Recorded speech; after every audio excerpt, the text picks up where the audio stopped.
¿no? Yo lo que siempre suelo decir ante eso, cuando lo hablamos con clientes, es un poco haciendo pedagogía, es mira, en cine y en audiovisuales hay una parte que es matemática pura, de oye, esto ahí ves, después viene al C, ¿no? 2 más 2 son 4, pero luego hay una parte muchísimo más grande, que es lo que tú dices, que es 100% subjetiva, ¿no? Entonces, claro, sí que es verdad que la parte matemática tiene que estar allí, ¿no? Y si tú quieres trasladar determinadas emociones, lo que comentamos al principio del podcast, oye, pues haces un silencio aquí, aquí empieza la emoción, empieza el abrazo, pero te esperas un segundo, entonces la música entra en este punto, y en este punto es donde el público empezará a llorar, ¿no? Porque es la música la que te va a conectar en ese momento. Eso quizás sería una parte un poco más técnica, pero luego hay esa parte subjetiva de gustos o de qué te ha trasladado a ti la música, o de, pues oye, cuando hace 20 años me gustaba determinado estilo y me siento más cómodo con determinado estilo, y buscar que ese estilo traslade esa emoción y esta parte técnica a través del gusto subjetivo de la persona, pero sin olvidar esta parte técnica que al final, pues bueno, por gustos es importante, pero si coges una película, una escena, una música de terror y la pones en un momento pues de determinada conexión emocional, pues quizá consigas el efecto contrario, no sé si me explico, ¿sabes? Y desgranar eso es importante. ¿Cómo gestionas tú esta subjetividad? Es decir, cuando empiezas con un director o empiezas con un nuevo proyecto, ¿cómo gestionas? Es decir, ¿cómo consigues entrar en el universo sonoro de cada persona, es de decir, cada proyecto? Desgranar lo que es esta parte más subjetiva, que es de gustos al final, y que el director tiene sus gustos, con esta parte más técnica, que ya es más matemática. Bueno, la parte técnica yo me la como, porque si le empiezo a explicar al director lo que hago técnicamente, me dirá... ¿Sí? ¿Eso cómo va? Perdona, ¿qué has dicho? Que si el compás, tal... Porque a veces tú diseñas una música que... Bueno, no, a veces no. Diseñas la música con un montaje determinado que te marca el ritmo. Claro. Entonces tú decides un tempo con este ritmo, decides unos compases, un tipo de compás con este tempo. Entonces, en función de cómo va el montaje, pues técnicamente hablando, pues empiezas con un 4-4 y de repente vas al 6-4, ¿no? Luego te vas al 5-4, luego te vas al 3-4, porque los puntos de caída están justo en el momento, en el cambio de corte. Pero claro, esto yo no le explico al director, que me está contando, ¿sabes?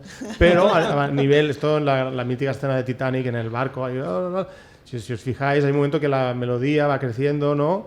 Y aguanta la melodía y luego resuelve porque hay el cambio de plano, ¿no?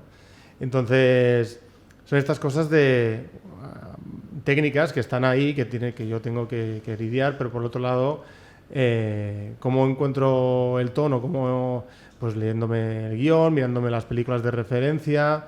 A veces me gusta incluso verme varias veces la película. Intento no pensar mucho en referencias porque si no te condiciona un interesante huevo. lo que has comentado del Titanic, porque digo, claro, entiendo que el punto álgido de la emoción es justo cuando hay ese plano mítico, ¿no? Y luego, ¿no? Comentabas que luego la cosa ya va bajando, ¿no? Y entiendo que eso también son elementos que te permiten potenciar aquellos momentos que tú quieres subrayar o recalcar la emoción a nivel de composición musical, ¿no?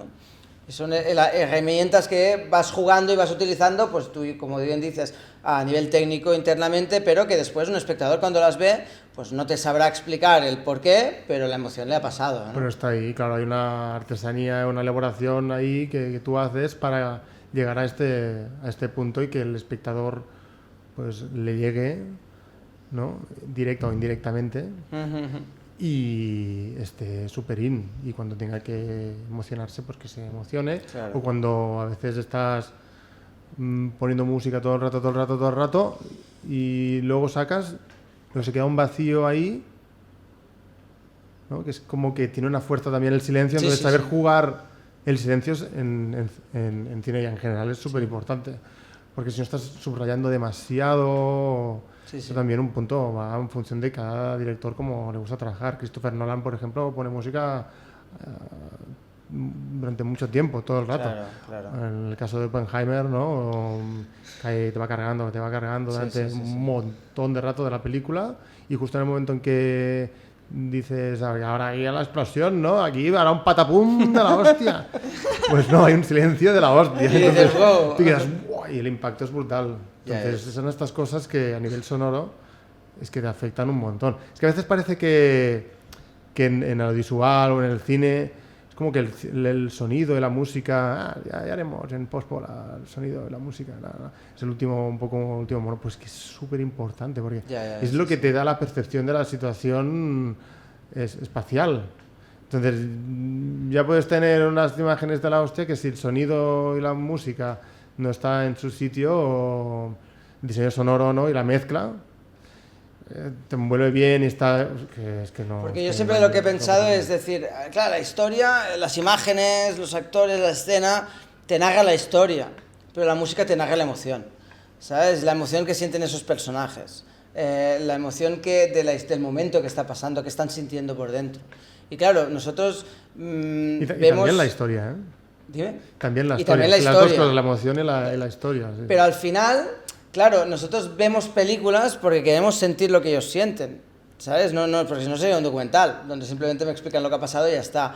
Queremos sentir que están pensando, que están sintiendo esos personajes, ¿no? Entonces, claro, ese mundo sonoro, ese mundo musical te ayuda a entrar allí, ¿no? Entonces me ha parecido muy interesante lo que decías de los silencios, pero al final es una forma de subrayar. Con Sergi, en el último podcast, cuando hablábamos de la comunicación, hablábamos de la horizontalidad del sonido, la verticalidad del sonido, en el sentido de cuando es un sonido constante, y a nivel musical entiendo que es lo mismo, un sonido constante que está de fondo, te entra en el subconsciente casi que no te das ni cuenta, y es cuando rompes ese sonido con alguna verticalidad que en ese momento...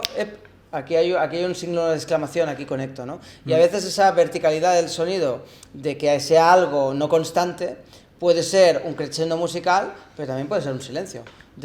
Pues te he estado poniendo música todo el rato, pim, pum, y de repente te quito la música y tienes ahí la parte más cruda, sin música, sin nada, más pelada de la escena, y eso quizá consigue que conectes muchísimo más por el hecho de haber este cambio de sonoro, ¿no? Dijéramos. Sí, bueno, a veces es como piensas, hay un personaje que llora en un momento, ¿no? Y dices, bueno, cuando llora, pues lo acompañamos, ¿no? Explicamos cómo se siente, ¿no? Con la música, pues no, ya te lo está explicando esta persona llorando, ¿no? Claro. Entonces puede que empiece a llorar, ¿no? En silencio, y luego vas entrando y entonces abrazas. O hay música antes, entonces bajas, entonces llora, bueno, depende un poco de dónde vamos, lo que decía antes, dónde vamos, dónde estamos, dónde iremos luego. Pero es tener ese punto de... Es que esto lo aprendes a base de trabajar en proyectos y ver muchísimo cine. Claro. Entonces... Lo que te pide el cuerpo. Sí.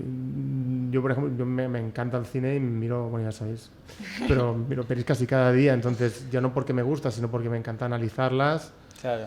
Incluso revisar las películas que para mí son buenas o quiero aprender, ¿no? Entonces, como estar constantemente en aprendizaje para saber, para cuando venga un proyecto, saber cómo encarar el trabajo, ¿no? Y claro, si viene un director o directora, ¿no? Pues que sepas entender bien lo que quiere transmitir, porque explicar la música, ¿cómo la explicas? No, claro. Las sesiones con referencias, que es lo que pasa habitualmente. Te ponen ahí la música temporal y todo con música de referencias que te condiciona a saco. Pero como hay unas deadlines muy marcadas, pues es lo que hay, ¿no? Entonces es como, tienes que hacer esto, pero diferente. Entonces, bueno, a nosotros nos ha pasado eso a veces, ¿no? De decir, en la serie, por ejemplo, nos pasó, ¿no? De decir, ostras, es que hay procesos en los que tienes muy claro cuál es el referente sonoro al que quieres ir, pero hay otras veces que no. Y entonces empezamos, ostras, Joan, ¿qué te parece esta música? Ay, Dida, ¿qué te parece esta otra música? Y vas buscando el referente. Y hasta que no encuentras ese referente que traslada aquello que quieres trasladar en esa escena o en esa película o en esa serie, no acabas de encontrar ese DNI, esa identidad del proyecto, ¿no? Porque al final esa es la gran fuerza, ¿no? Que consigue conectar y consigue transmitir, ¿no?